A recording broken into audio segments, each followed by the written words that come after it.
Hello everyone, कैसे हो मेरे प्यारे बच्चों। आई होप मैं आशा करता हूँ सब बहुत अच्छे होंगे। जैसे कि बहुत इंटरेस्टिंग सा टॉपिक लेकर आए हैं आज। जो हम बात करेंगे ये specially index notation and law पे बात करेंगे। इसमें बहुत सारे क्वेश्चंस आते हैं और जनरली क्या होते हैं, बहुत सारे मिस्टेक्स भी होते हैं हमसे। और क्या क्या मिस्टेक्स होती हैं आज इसमें समझेंगे। ये एक्सरसाइज इंपॉर्टेंट हो जाता है क्योंकि यहाँ पे जो हम क्वेश्चंस डिस्कस करने वाले हैं उसमें बहुत सारे फॉर्मूले यूज़ करने वाले हैं। और ये जो सारे फॉर्मूले हम यूज़ करने वाले हैं यहाँ पे आपके एग्ज़ाम में ये यूज़ होते हैं। कोई भी एग्ज़ाम, चाहे मैं आपकी छोटे क्लासेस से बात कर लूँ, चाहे 7th की बात कर लूँ, चाहे 8th की बात करूँ, चाहे 9th या फिर 10th, हर क्लासेस में इनके इंपॉर्टेंस उतने ही हो जाते हैं जितने कि अभी ये है। ठीक है, चलिए स्टार्ट करते हैं। बच्चों क्या होता है, ये हमारा नोटेशन होता है। ऊपर जो हमारे टर्म्स आते हैं, मैं इसको थोड़ा जूम कर देता हूँ, आपको अच्छे से दिखेगा। तो यहाँ पे जो टर्म्स आते हैं आप देख सकते हो, दो चीज़ आते हैं। कोई भी टर्म होता है ए के पावर एन, ए के पावर एन। तो ये जो नीचे वाला ए होता है इसको हम बोलते हैं बेस। क्या बोलते हैं इसको? बेस। और ऊपर वाला जो होता है ये हमारा इंडेक्स या फिर एक्सपोनेंट होता है। होता क्या है इसमें कि जितना भी इसका पावर होता है ना बेटा, जितना भी इसका पावर होता है ना, इसका मतलब ये होता है ये उतनी बार आपस में मल्टीप्लाई होते हैं। जैसे यहाँ पे था ए के पावर एन, क्या था यहाँ पे? ए के पावर एन। तो ए के पावर एन का मतलब ये हो गया, जो ए के पावर एन है वो एन बार आपस में क्या होंगे? मल्टीप्लाई। जैसे अगर मैं बोलूँ कि ए के पावर 3, तो इसका मतलब ए जो है वो 3 टाइम मल्टीप्लाई हुआ होगा। समझ में आई? बहुत खूब। अब इसके कुछ लॉ देखते हैं। जैसे यहाँ पे फर्स्ट लॉ जो जाता है वो किसका जाता है? Law of indicates of the with the same base. उसकी बात करेंगे जिसका बेस क्या होगा? सेम होगा। याद रखिएगा, जैसे यहाँ पे ए के पावर एन इंटू ए के पावर एन है, तो बेस हमारा सेम है और एक्सपोनेंट क्या है? अलग अलग है। कोई दिक्कत नहीं।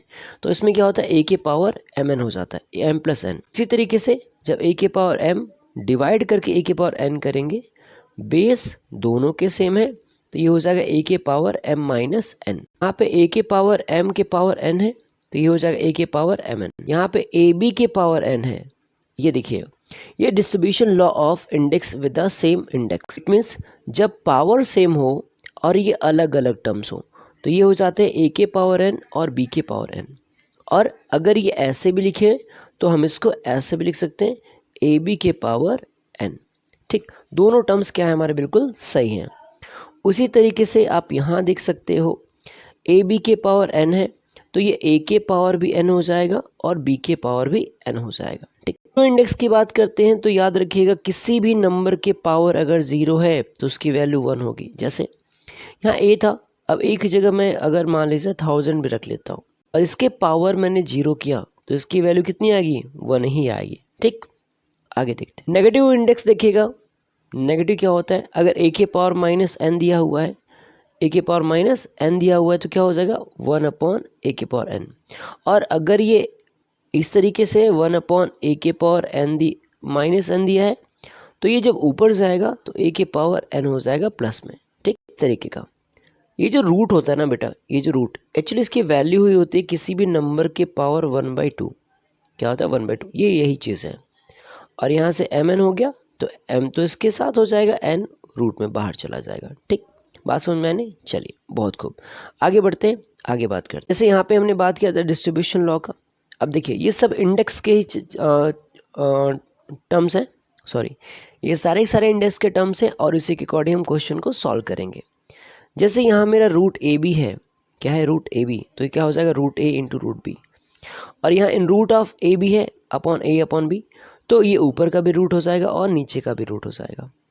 अब जब दो बार हम किसी सेम टर्म्स का मल्टीप्लाई करते हैं, दो बार हम किसी सेम टर्म का रूट टर्म का मल्टीप्लाई करते हैं, तो रूट हमारा कट जाता है। होता क्या है समझिएगा। जैसे ये मान लीजिए रूट ए है इंटू रूट ए है, ये हो जाता है रूट ए का होल स्क्वायर। तो यहाँ से स्क्वायर ये रूट से हट जाता है, आ जाता है आपका ए। और यही क्या है? आपका आंसर है। क्या है आपका? यही आंसर। ठीक है, बात समझ में आई? बहुत खूब। आगे देखिए, सेकंड है 1 अपॉन रूट ए।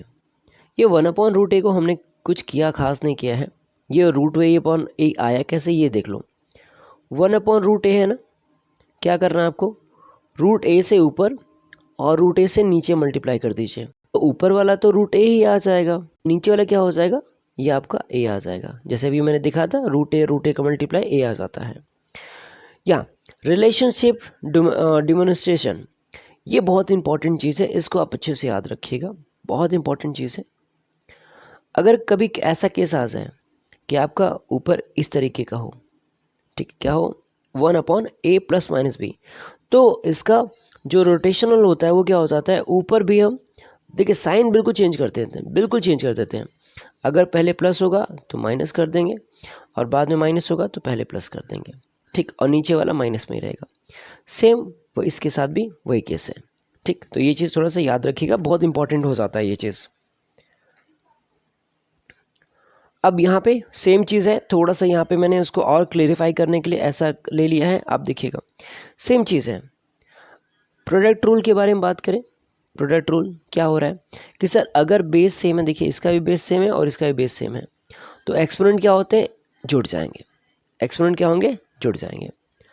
क्वेश्चन रूल की बात करें तो क्वेश्चन रूल आप इसको देख सकते हैं, इसके पावर एक्स है, यहाँ भी पावर वाई है, तो ये हो जाएगा ए के पावर x-y, ठीक। उसी तरह पावर रूल जिसको हम बोलेंगे ए के पावर x अपॉन वाई, क्या हो जाएगा, ए के पावर xy।